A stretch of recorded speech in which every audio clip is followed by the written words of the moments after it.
எல்லாருக்கும் வணக்கம். ரெண்டு பேரும் நிறைய பேசிட்டாங்க. நம்ம ரசிகர்களாக ராஜா சார் மியூசிக்கை கேட்டு வளரும்போது என்னெல்லாம் நமக்கு தோணுமோ அதெல்லாம் அவங்க சொல்லிட்டாங்க. எனக்கு வந்து ராஜா சார் மியூசிக் பற்றி எப்போ கேட்டாலும் வந்து நான் ஒன்று தான் சொல்லுவேன். அது வந்து எங்கள் அம்மாவுடைய அன்பு மாதிரி. It's a constant, it never changes. நமக்கு வாழ்க்கையில் நிறைய என்னென்னவோ மாற்றங்கள் வந்தாலும் அவர் மியூசிக் நமக்குள்ளே ஏற்படுத்துகிற அந்த உணர்வு வந்து எப்போதும் அப்படியே தான் இருந்திருக்கு. ராஜா சாரோட பழகிறதும் ஒர்க் பண்ணுறதும் வந்து இது அவர் சொன்னதுக்காக சொல்கிறேன், நான் ரங்கராஜ் சொன்னதுக்காக சொல்கிறேன். அவ்வளோ இலகுவாக, அவ்வளோ எளிமையாக, எந்த விதமான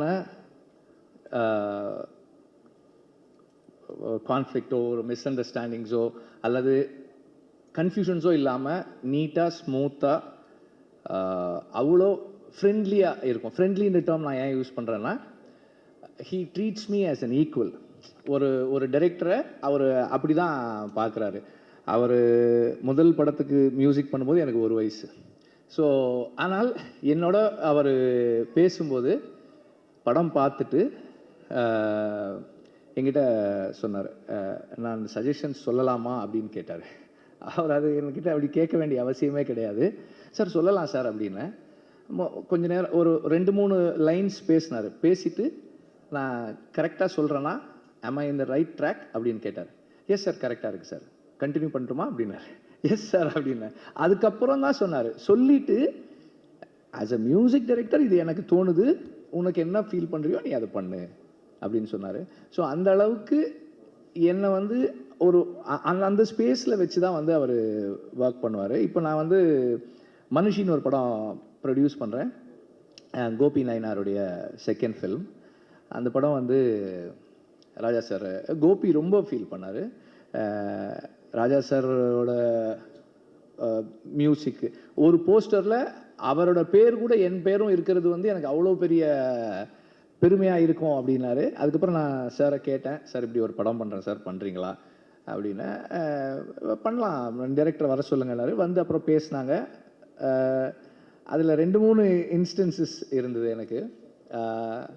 இதை நான் சொல்கிறது எதுக்குன்னா, ஒரு கம்போசராக அவருடைய ஒர்க் ஒரு வேலை செய்கிறாரு, அதுக்கும் அவருடைய பர்சனல் லைக்ஸ் டிஸ்லைக்ஸ் அண்ட் ப்ரிஃபரன்சஸுக்கும் எவ்வளவு டிஸ்டன்ஸ் வச்சுக்கிறாரு அப்படின்றதுக்காக தான். அதில் அதோட எண்டில் ஒரு வசனம் வரும். எனக்கு அது சார் அந்த எண்டில் ஒன்று இருக்குது சார், நீங்கள் பாருங்கள், பார்த்துட்டு சொல்லுங்கன்னு. படம் பார்த்தாரு, எதுவுமே பேசலை அதை பற்றி. பிகாஸ் அவருடைய பிலீஃபுக்கு ரைட் ஆப்போசிட்டாக ஒரு ஸ்டேட்மெண்ட்டில் படம் முடியுது. இப்போது ராஜா சார் மியூசிக் பண்ண எனக்கு என்ன இருக்குன்னா, ஐயோ இது எப்படி சார். அப்புறம் கேட்டேன், சார் இது உங்களுக்கு இது அந்த கடைசியில் வர்றதா அப்படின்னாரு. ஆமாம் சார், அந்த அந்த ஒரு லைன் அப்படின்னா அது பண்ணிடலாம் அப்படின்னாரு. ஒன்றுமே சொல்லலை. அதுக்கு ரொம்ப பியூட்டிஃபுல்லாக ஒரு மியூசிக் கம்போஸ் பண்ணி அதை பண்ணார். அப்புறம் அதில் ஒரு ஒரு ஒரு போலீஸ் ப்ரொசீஜரல் சீன். அது ஒரு சாதாரண ஒரு போலீஸ் ப்ரொசீஜர். அது வாங்க உட்காருங்க, இதை பண்ணுங்கள் அதை பண்ணுங்கள், அப்படி ஒரு சீனு. அந்த சீனை ராஜா இது அவரோட ஒர்க் பண்ண எல்லாருமே சொல்லியிருக்காங்க, நானும் சொல்லணுன்றதால இதை சொல்கிறேன். அது வந்து அவ்வளோ ஒரு ஹியூமன் ஸ்டோரியாக மாற்றுறது இருக்கு இல்லையா. அந்த மியூசிக்கினுடைய பவர், அந்த மேஜிக். அப்புறம் ராஜா சார் பேக்ரவுண்ட் ஸ்கோர் பண்ணும்போது நம்ம போய் உட்காந்து பக்கத்தில் பார்க்குறோம். அவர் ஏதோ பண்ணிகிட்டே இருப்பார். இது இப்போ ப்ளே பண்ணி நான் ரெக்கார்ட் பண்ணிகிட்டே இருப்பேன். அவர் பண்ணுறதெல்லாம் வீடியோவில் எடுத்துகிட்டே இருப்பேன். அவர் பண்ணுற ஈஸ் பார்க்கும்போது நமக்கு என்ன தோணுன்னா, இது ரொம்ப ஈஸி போல் இருக்கே இது. அவர் உட்காந்து அப்படியே பண்ணுவார்.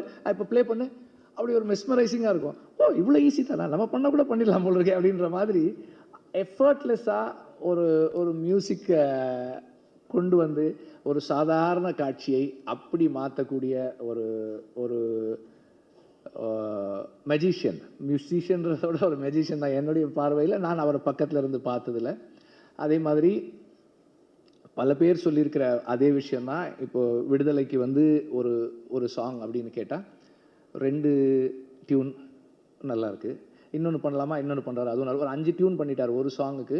அப்போ ஒரு சாங் இருக்க வேண்டிய இடத்துல 3 சாங் ஆயிடுச்சு படத்தில். அந்த மாதிரி என்னை வந்து ஈ அவ்வளோ தனக்கு அவ்வளோ நெருக்கத்தில் அலோவ் பண்ணி he is letting me see himself, அவரோட பேசுறது, அவர் எக்ஸ்பீரியன்ஸஸை ஷேர் பண்ணிக்கிறது, இதெல்லாம் அவ்வளவு என்ரிச்சிங்காக இருக்குது எனக்கு as a person. And as a film maker அவர் அந்த ஒரு ஃபில்மை அண்டர்ஸ்டாண்ட் பண்ணிக்கிறது, அப்ரோச் பண்ணுறது, and way he treats background score for a film. ஒரு சீன் பார்த்துட்டே இருந்தார், அவர் நோட்ஸ் எழுத ஆரம்பிக்கும் போது சொன்னார், அந்த சீன் ரொம்ப நல்லா இருக்குது, அதனால் அதை அப்படியே விட்டுருவோம், மியூசிக் வேண்டாம் அப்படின்னாரு. இதெல்லாம் வந்து எனக்கு நார்மலாக நம்ம இது வரைக்குமான அனுபவம் வந்து ரொம்ப நல்லா இருக்குது, நம்ம இன்னும் நல்லா ஒரு மியூசிக் பண்ணணும் அப்படின்றது ரொம்ப நல்லா இருக்குது. Let us stay away, let us give the space for silence அப்படின்றது, இதெல்லாமே வந்து ரொம்ப ஸ்பெஷலானது. These are all my personal experiences. And Raja சாருடைய லைஃபை படமாக எடுக்கிறது அப்படின்னும் போது it's a big documentation of a nation.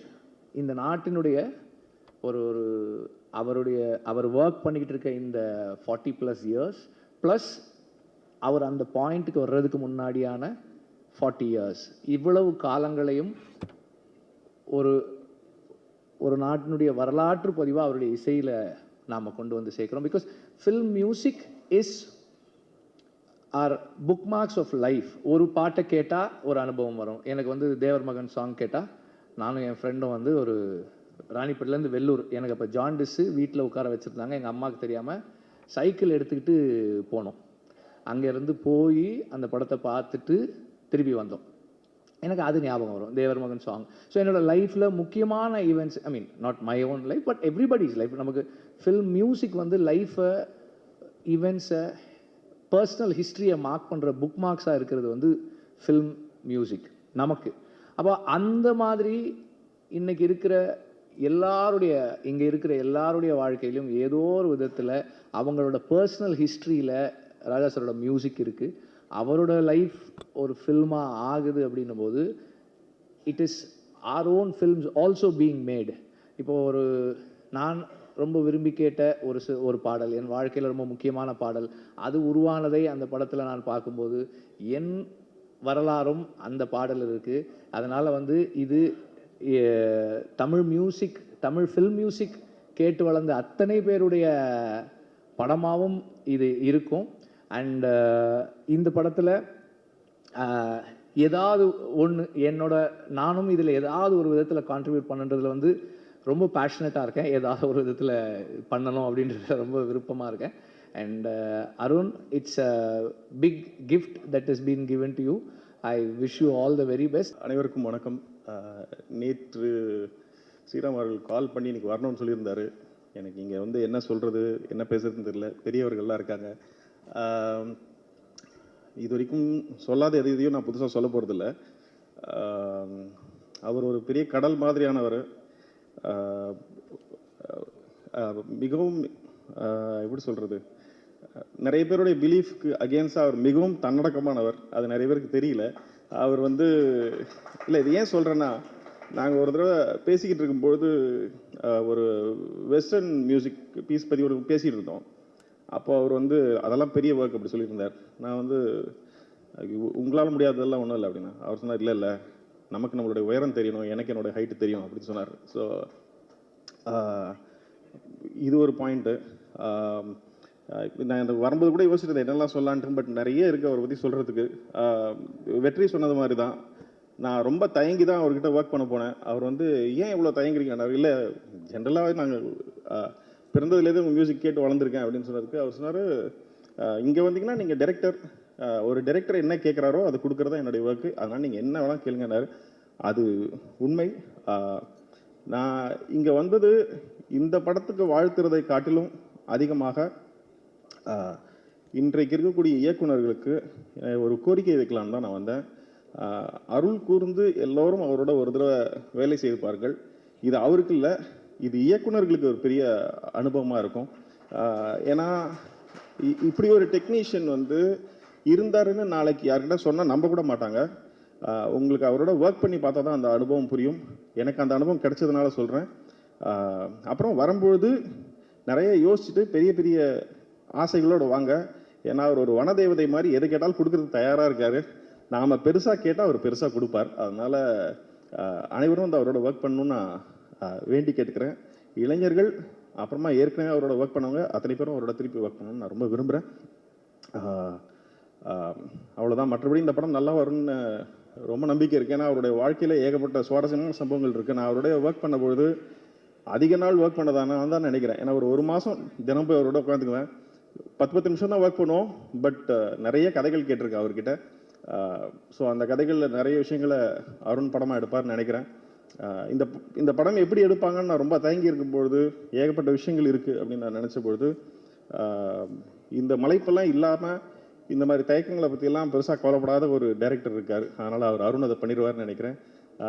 அப்புறம் எந்த பாத்திரத்தை கொடுத்தாலும் சிறப்பாக செய்யக்கூடிய நடிகர் இருக்கிறார். அவர் அதை சிறப்பாக செய்வார்னு நினைக்கிறேன். இந்த படம் வெற்றியடைய வாழ்த்துக்கள். நன்றி, வணக்கம்.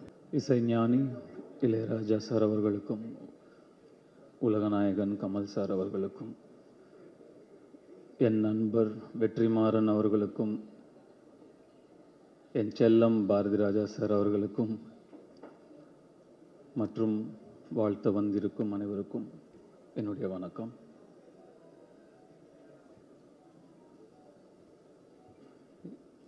எண்ணம் போல் வாழ்க்கை அப்படின்னு ரொம்பவும் நம்புறதும் அடிக்கடி சொல்கிறதும் உண்டு. What you think you become. Manifesting. நம்மள பல பேர் இரவு தூக்கம் இல்லைன்னா இளையராஜா சாரோட பாட்டை அப்படியே கேட்டுட்டு எதமா மெய் மறந்து தூங்குவோம். ஆனால் நான் பல இரவுகள் இளையராஜா சாராகவே நடித்தா எப்படி இருக்கும்னு என் மனசில் நடித்து பார்த்துட்டு படுத்துகிட்டே இருந்திருக்கேன் தூக்கம் இல்லாமல். மேனிஃபெஸ்டிங். நான் 2 பேருடைய வாழ்க்கை வரலாறு தான் நடிக்கணும்னு ரொம்ப ஆசைப்பட்டேன். ஒன்று இசைஞானி இளையராஜா அவர்களுடையது, இன்னொன்று சூப்பர் ஸ்டார் ரஜினிகாந்த் அவர்களுடையது. ஒன்று நடக்குது. இது எனக்கு மிகப்பெரிய கர்வத்தை கொடுக்குது. இந்த இடத்துக்கு வர முடிஞ்சது, இந்த வாய்ப்பு எனக்கு கிடைச்சிருக்குங்கிறது. நான் இளையராஜா சாருடைய ரசிகன், பக்தன். அவருடைய இசைதான் எனக்கு துணை, மை கம்பேனியன். இது எல்லாருக்குமே பொருந்தும். அதை தாண்டி அவருடைய இசை எனக்கு ஒரு நடிப்பு ஆசானும் கூட. எனக்கு நடிப்புன்னா என்னன்னு தெரியாத காலத்திலேருந்து இப்போ வரைக்கும் ஒரு காட்சியை படமாக்கிறதுக்கு முன்னாடி அந்த காட்சிக்கு தகுந்த மூடில் இருக்கிற ஒரு இளையராஜா சாருடைய பாடலையோ பிஜிஎம்மையோ கேட்பேன். அந்த இசை அந்த காட்சியை எப்படி நடிக்கணும்னு எனக்கு சொல்லும். அதை அப்படியே உள்வாங்கி அந்த காட்சியில் நான் நடிப்பேன். வெற்றிமாறன் ஒரு சில தடவை இதை பார்த்துருக்காரு நான் பண்ணுறத. இப்போவும் இது ஒரு பெரிய சேலஞ்ச், இந்த கதாபாத்திரத்தை நடிக்கிறது பெரிய சேலஞ்ச், பெரிய ரெஸ்பான்சிபிலிட்டி அப்படின்னு சொல்கிறாங்க. எனக்கு அப்படி தெரியல. ஏன்னா இப்போவும் அதே இசை எனக்கு சொல்லும் அதை எப்படி நடிக்கணும் அவராகவே அப்படின்னு. ஸோ இப்போ மேலே வரும்போது, சார் நீங்கள் முன்னாடி போங்க, நான் அப்படியே உங்களை பின்னாடி ஃபாலோ பண்ணி வரேன்னு. நான் என்ன உனக்கு கைடா அப்படின்னு சார் கேட்டார். கைடு தான் சார், கைட் பண்ணிகிட்டே தான் வந்துட்டுருக்கீங்க இவ்வளோ வருஷமாக. நான் ஃபாலோ பண்ணி வந்துகிட்டே தான் இருக்கேன். ஏற்கனவே சொன்ன ஒரு இன்சிடென்ட் தான், நான் திரும்பியும் சொல்கிறேன். நான் ஒரு பாடல் விடுதலைக்காக ரெக்கார்ட் பண்ண வரும்பொழுது சார் என்னை கேட்டாங்க, போய் பாடு அப்படின்னா. போகும்போது அவர் அங்கேயே இருந்தார். சார் நீங்கள் இங்கே தான் இருப்பீங்களா அப்படின்னு கேட்டேன். நான் என்றைக்கு உன் கூட இல்லை அப்படின்னு திருப்பி என்னை கேட்டார். ஆமாம் சார், என் அம்மா வயிற்றில் நான் இருக்கும்போதுலேருந்து நீங்கள் என் கூடயே தான் இருக்கீங்க அப்படின்னு நான் சொன்னேன். இப்போவும் அதுதான் உண்மை.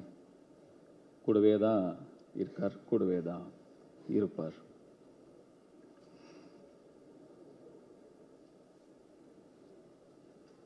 நிறைய விஷயங்கள் பேசணும்னு நினைக்கிறோம். ஆனால் நம்ம முன்னாடி நிறைய பேர் பேசுறதுனால நிறைய பாயிண்ட்ஸ் நம்ம யோசிச்சுட்டு வந்துடுது, போயிடுது.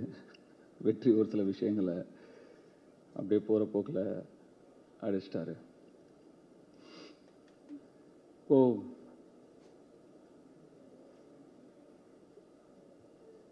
ஒரு ஆர்டிஸ்டாக நான் ஏதோ எனக்கு கிடைச்ச ஒரு மிகப்பெரிய அங்கீகாரமாக நான் நினைக்கிறேன்.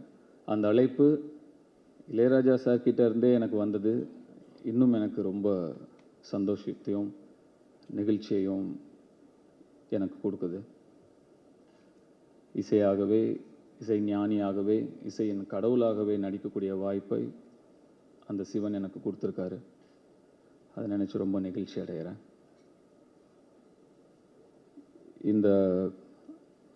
இங்கே இதை வாழ்த்த வந்திருக்கும் கமல் சார், அவருக்கு இசை மீதும் இசைஞானி மீதும் இருக்கும் காதலையும் அன்பையும் இதை காட்டுது. ரொம்ப நன்றி சார். அருண் நிறைய ப்ரெஷர் போடுறாங்கன்னு நினைக்கிறேன். எந்த ப்ரெஷரை எடுத்துக்காதீங்க.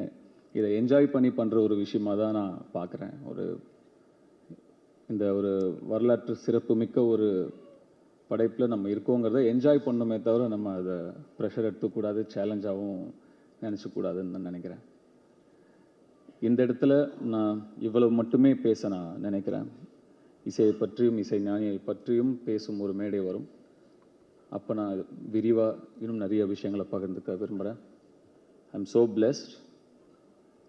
Thank you so much for all of you for coming and blessing us. இப்போதைக்கு ஏனோ தெரியல,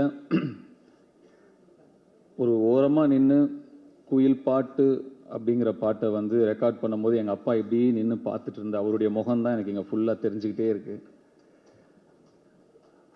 இங்கேருந்து போகும்போது அவருக்கு ஃபோன் பண்ணி நான் கண்டிப்பாக இதை நான் பகிர்ந்துக்கணும்னு ஆசைப்பட்றேன். இன்னும் நிறையா இருக்குது. அப்புறம் லேட்டர் பேசுறது கண்டென்ட் இருக்காமல் போயிடுங்கிறதுனால இப்போ இதோட ஸ்டாப் பண்ணிக்கிறேன். தேங்க்யூ. என் இனிய தமிழ் மக்களே, உங்கள் பாசத்திற்குரிய பாரதி ராஜா ஏதோ ஒரு புதிய உலகுக்கு அந்த மாதிரி சொல்ல வரும்போது, என் நண்பன் இளையராஜா உலகத்தில் நம்ம எதையோ அதிசயமாக பார்ப்போம். உலக அதிசயங்கள் எத்தனையோ சொல்லுவாங்க. இன்றைய அதிசயம் தாஜ்மஹால் சொல்லுவாங்க. இப்படி ஒன்று அதில் இளையராஜா ஒரு பெரிய நினைவு. இந்தியாவிலேயே இதுவரையிலும் நானும் சினிமா கலைஞனாக வந்திருக்கேன். எத்தனையோ மியூசிக் ஒர்க் பண்ணியிருக்கேன். ஆனால் அவனை சைல்ட்ஹுட்லேருந்து நான் கூடவே வந்தேன். அது என்ன சக்தியோ அவனுக்கு, அவன் கண்ணை பாருங்க, ஒரு பவர்ஃபுல் ஐஸ். அந்த உதவி மூஞ்சிலேருந்து எப்படா என்னடான்னு வேணும். மேடையில் கருதி நான் பேசவில்லை என்று தவறாக எடுத்து விடாது. ஏன்னா நான் இளையராஜா அவர்கள் சொல்லலாம், ஆனால் சொல்ல முடியல. அவன் தான் எனக்கு சொல்லி பழக்கம். அதனால் அதை யாரும் தவறாக எடுத்துக்கிறாங்க. சின்ன வயதிலிருந்து நான் ராஜாவை பார்க்குறேன். எனக்கு ரொம்ப அதிசயம். பக்கத்தில் இருந்து நான் வளர்ந்த நானே அதிசயப்படுறேன். When he compose, he forget himself. அவன் மூச்சோட இசையாக தான் வெளியே வரும். சும்மா அந்த விரலை வச்சு தடுத்தா நம்மளுக்கு இசைச்சு தந்தாங்க. ஹார்மோனியை பெட்டி அவன் கீபோர்டு வாசிக்கிறதில்ல. அந்த ஹார்மோனியை பெட்டி என்னை வாசி நான் போட்டு துன்புறுத்தி எல்லா விரலையும் இழுத்துக்கிறோம். அவனும் ட்ரை பண்ணுறான், நல்ல மியூசிக் இல்லாமல் விட்டுருவான்னு. விட மாட்டேங்குது இந்த ஹார்மோனியம். கைவி அப்பேற்பட்டோம். ஏன்னா உள்ள நுழைஞ்சோன்னு இந்த மாதிரி சின்ன ஃபங்க்ஷனாக இளையராஜாவுக்கு பார்த்து என்னடா இந்திய மாநிலங்களில் எத்தனை மாநிலங்கள் இருக்கிறதோ அத்தனையும் ஒன்று சேர்ந்து அவனுக்கு இந்திய அரசாங்கம் ஒரு பெரிய விழா நடத்த வேண்டும். அன்னைக்கு நான் அந்த விழாவில் கலந்துக்கணும் ஒரு ஆசை. அது ஒரு தூய்மையான சட்டை, தூய்மையான மூஞ்சி. எப்படா என் கூட தான் இருந்தேன், எப்படி இப்படி ஒரு ஞானம் வந்துச்சு? சின்ன வயசுலேயே ஞானம். எல்லா இடங்களும் சொல்லுவேன். அந்த காலத்து இன்னைக்கு என்ன அந்த காலத்திலேயே ஒரு கம்பியை போட்டுக்குவோம், இதில் கட்டுவான், இந்த கம்பி இங்கே போய் கட்டுவோம், ஒரு பூட்டு எடுத்துக்குவோம். நல்லா கவனிங்க, இதெல்லாம் ஏற்கனவே சொல்லிட்டேன். டொங்கின்னு ஒரு தட்டுவான், இது வைப்ரேஷனில் இந்த ஸ்ட்ரிங் இப்படி போகும்ல, வாசலாம் பூட்டை வச்சுக்கிட்டு ஒரு அதிசய பிறவின்னு மேடையில் நான் இருக்க சொல்லலாம். உண்மையிலேயே ஒரு அதிசய பிறவி. காலங்களால் எத்தனை நூற்றாண்டுகள் ஆனாலும் இந்திய மாநிலமும் தமிழ் மாநிலமும் இளையராஜாவை மறக்க முடியாது. நானே அசதுவேன். கூட ஒரு பெற்ற தாய் அப்படின்னு பிள்ளையா அவங்களுக்கே அதிசயப்பட வச்சிருவோம். அதுபோல் ஒரு நண்பனாகவும் எனக்கு தெரியல, உன்னை பற்றி பேசுறது கூட எனக்கு வருது இருக்கான்னு தெரியல. தி கிரேட் இளையராஜா. இது எப்படி ரொம்ப கஷ்டம் இந்த படம் பண்ணுறது, ரொம்ப ஆராய்ச்சி பண்ணி பண்ணணும். அவனோடு இருந்து வளர்ந்து ஒவ்வொன்றையும் கவனித்து செய்யணும். பெரிய பொக்கிஷமாக வர வேண்டும். ஒரு சினிமா மாதிரி வரக்கூடாது. இந்தியாவில் மிகப்பெரிய பொக்கிஷம் இளையராஜா. அது வரும். அது தனுசு எனக்கு ஆச்சரியம், இப்படி கடவுள் போய் இப்படி சேர்த்து வைக்கிறாரு. நான் ரொம்ப அதிசயப்படுவேன். தனுசு ஐயோ ஐயோ, எப்படி நான் நடிகனாக எடுக்கிறதா, இயக்குனராக எடுக்கிறதா, எழுத்தாளனாக எடுக்கிறதா, எந்த இதுக்கும் கட்டுப்படாதவே இருந்தேன். எல்லாமுமாய் நான் கூட வேலை செஞ்சேன், மிரண்டு போயிட்டேன். அதை மனிதாபிமானத்திலே கிரேட் சரியாக கடவுள் கொண்டு சேர்த்திருக்காரு பாருங்க இளையராஜாவின் தனுசு. ஏன்னா எதுவும் நடக்க இருக்கிறது, இது மிகப்பெரிய விஷயமாக இது நடக்க இருக்கிறது. அதனால தான் 2 பேரையும் கடவுள் கூட அந்த உட்கார வச்சுட்டார். ரொம்ப பேசக்கூடாது இளையராஜாவை பற்றி பொழுது நீங்கள், ஏன்னா தெரிஞ்சது தானே கதைச்சிக்கிட்டே இருக்கணும். தெய்வல் புழு அவங்க நிரூபித்து காட்டுவாங்க. பாரதி ராஜா என்ன, இந்த ராஜா இந்த ராஜாவுக்கு இப்படித்தான், யார் ராஜாவாக இருந்தாங்க தோற்றுருவாங்க, இந்த ராஜா மட்டும்தான் ஜெயிப்போம். அது ஒரு பாட்டு ஒன்று போடுவான், ராஜா ராஜா ராஜா இந்த ராஜா தூக்காரு. அது எனக்கு அப்படி போட்டு தூக்காத எங்கும் கூஜானோம். Great man. வெற்றிமாறனா ரொம்ப அசட்டாக நினைக்கிறது. தனுசு வெற்றிமாறன்லாம் இந்த நாட்டுடைய ஒரு பெரிய கலை உலகத்துடைய அசட். இளையராஜாவில் உட்காந்துருக்காங்கன்னா எனக்கு இளையராஜாவுக்கு போய் உட்காந்து பேசுறதுக்கே அவன் இல்லைங்க ரொம்ப அற்புதமாக இருக்குது அவன் கேட்பான். ரொம்ப அற்புதமாக இருக்குது நம்ம சொல்லி பார்ப்போம். என்ன அற்புதம் இல்லை, பாட்டு சூப்பர். இல்லை அந்த ஓட்டுங்க என்ன தெரியும் மியூசிக் பற்றி பேசுகிறோம். நான் உனக்கு பிரமமாக பாராட்டுவேன், உனக்கு என்ன தெரியும் மியூசிக் பற்றி தெரியாதுடா. அதனால தான் சச் கிரேட் பீப்புள். கமலஹாசன் நான் வரிசையாக சொல்ல முடியாது. அவன்லாம் கலையுலகத்துடைய மிகப்பெரிய சொத்து. 16 வயதிலே படம் எடுக்கும்போது அவன் பெரிய பாப்புலர் ஹீரோ. மலையாளங்கள் அது இது நடிச்சுட்ருக்காரு. பாரதி ராஜா கூப்பிட்டு, எனக்கு கலைஞர் இல்லையா கூப்பிட்டு இந்த மாதிரி கேரக்டர் எல்லாத்தையும் இந்த ட்ரெஸ்ஸு இப்படி இருக்கணும், காக்கி சட்டை உள்ளக்கா மாதிரி நடைய அவன் கொடுத்த நடதான். அதில் டென்ட்டு கடி டெங்கு அடி டெங்கு நடமா. கடவுள் நான் எவ்வளோ பெரிய பாக்கியசாலி. கமலோட சேர்ந்து தனுஷோட வெற்றிமாறன் நான் லக்கி ஃபெல்லோ. நான் தான் அந்த 16 வயதில் ஒரு நடப்பான்.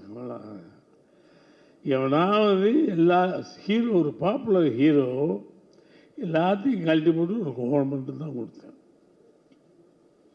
அவன் ஒன்றுமே சொல்லலை. என்ன பண்ண, என்ன கட்டணுமா இல்லை அழுத்து விடணுமா சொல்லலாம். அதான் துணிச்சல் இல்லைமே. கலைஞர்கள் அவனை மாதிரி துணிச்சலான கலைஞன், சாக்ரிஃபைஸ் கலைஞன் கிடையாது. ஏதோ கேரக்டர் பண்ணுறது இல்லை அந்த ஆள். அதை இங்கேயும் அந்த 10 செகண்டில் உள்ள நுழைஞ்சி நமக்கே தெரியாத ஒரு டைமென்ஷன் வரும். நம்ம இப்படி நினச்சிட்டு இருப்போம், ஆத்தாவையும் காசு விடுன்னு எப்படி சொல்லுறது, நம்ம வேறு மாதிரி சொல்லி கொடுப்போம்.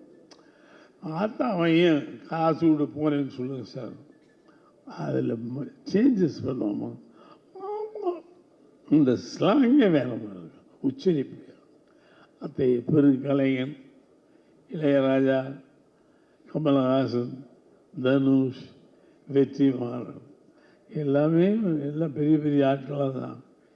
மிகச்சிறப்பாக இந்த படம் வந்து the world record from Tamil, the world record from Tamil வந்து ஒரு ஜாப்பனீஸ்காரன் பார்க்கணும், சைனாக்காரன் பார்க்கணும், அமெரிக்கன்ஸ் பார்க்கணும், எல்லா பேரும் இந்த படத்தை பார்க்கணும். வணக்கம். ஒரு டைரக்டருக்கோ திரைக்கதை ஆசிரியருக்கோ ஆரம்பத்தில் ஏற்படும் குழப்பம் எல்லாம் எனக்கும் இருக்கிறது. எங்கேருந்து ஆரம்பிக்கிறது இந்த கதையை? நாங்கள் சந்தித்ததை பற்றி ஆரம்பிக்கிறதா, முதல்ல எங்கே பார்த்ததுன்னு நினைக்கிறதா? எனக்கு தெரியவே தெரியாது. ஒரு பாவலர் பிரதர்ஸ்ன்னு தெரியும். நான் வந்து அமர் தான் இளையராஜான்னு நினச்சிட்டு இருந்தேன். ஒரு ஃபங்க்ஷனுக்கு போகிறோம், அங்கே வந்து இளையராஜா அப்படின்னா இவர் எந்திரிக்காமல் உட்காந்துட்ருக்காரு, வேற யாரோ நடந்து வராங்க. அவ்வளோதான் தெரியும் எனக்கு.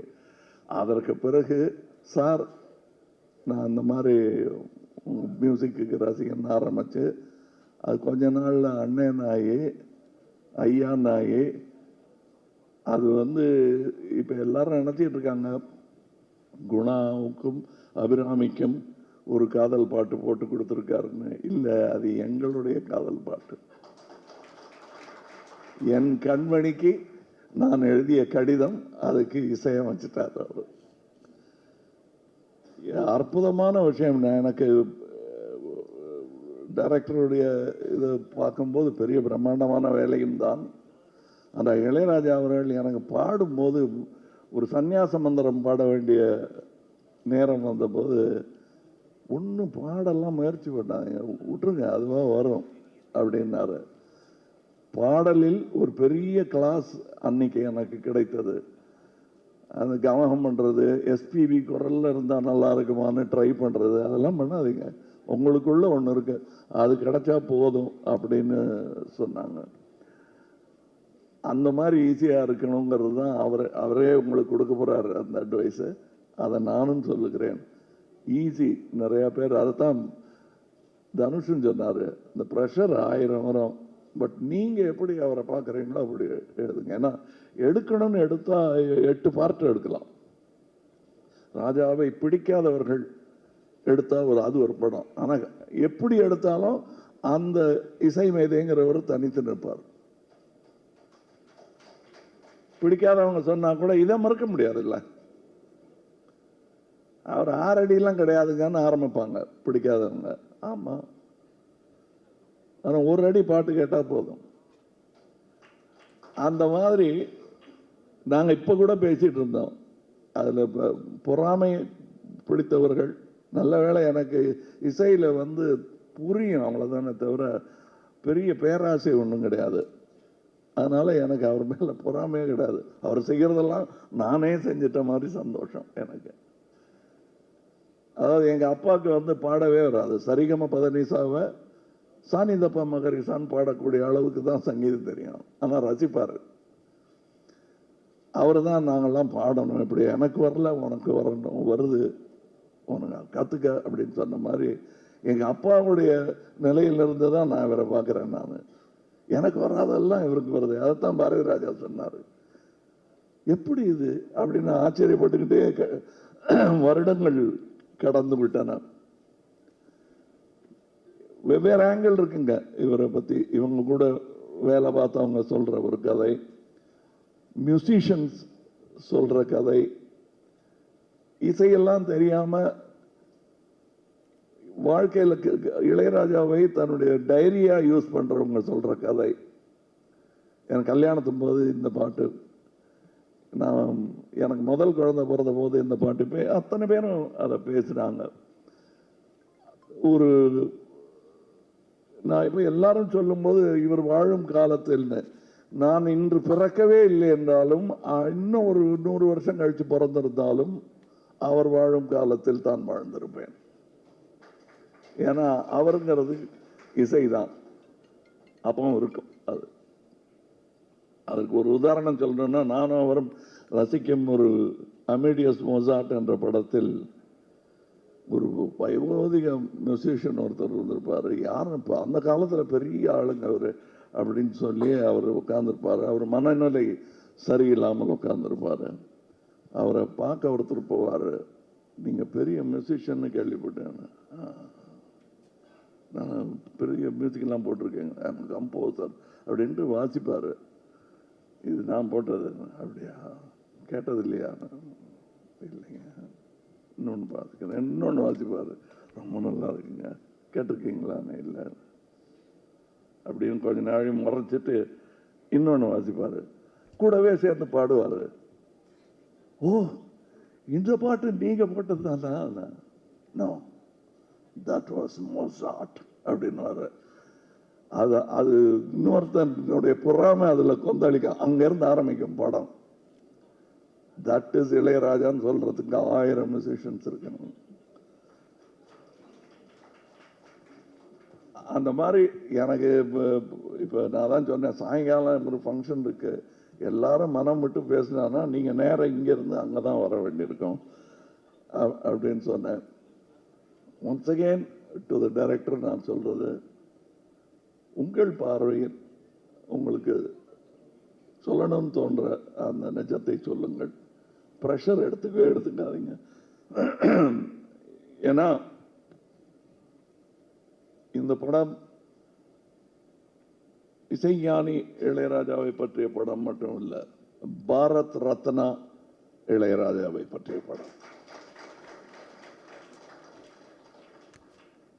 இது வாழ்த்துல டிமாண்ட், எங்களுடைய டிமாண்ட்.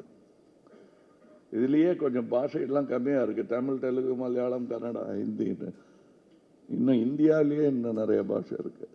அத்தனையும் சேர்த்து அவையிலெல்லாம் இந்த கூட்டிகிட்டு போவார் இவர். இப்போ சொன்னார் இல்லையா தனுஷ், எனக்கு வழி நடத்தும் என்ன, உங்களை அவர் இசை வழி நடத்தி ரோடு போட்டு கொடுத்துருவோம், உங்களுக்கு எல்லா ஊருக்கும் போகலாம், போக வேண்டும். நான் எனக்கு பொறாமையே கிடையாது. அதான் நான் சொன்னேனே, சார்னு ஆரம்பிச்சு, அண்ணன் ஆரம்பிச்சு, ஐயான்னு ஆரம்பிச்சு, இப்போ வித்தியாசம் இல்லாமல் அவருக்கு பாராட்டு வரும் போதெல்லாம் எனக்கு வருவதாக எனக்கு தோன்றும். அப்படிப்பட்ட ஒரு பாராட்டு விழாவாகத்தான் நான் இதை எடுத்துக்கொள்கிறேன். இதில் இன்னும் நிறையா சொல்வதற்கான விஷயங்கள் எனக்கு இருக்கிறது. ஆனால் இதற்கு பிறகு இசை வெளியீட்டு விழா, பிரீமியர், வெற்றி விழா, நிறைய வாய்ப்புகள் இருக்கிறது. அங்கே எல்லாம் பேசுவதற்கு நிறைய இருக்கிறது, பேசலாம். வாழ்த்துக்கள், வணக்கம்.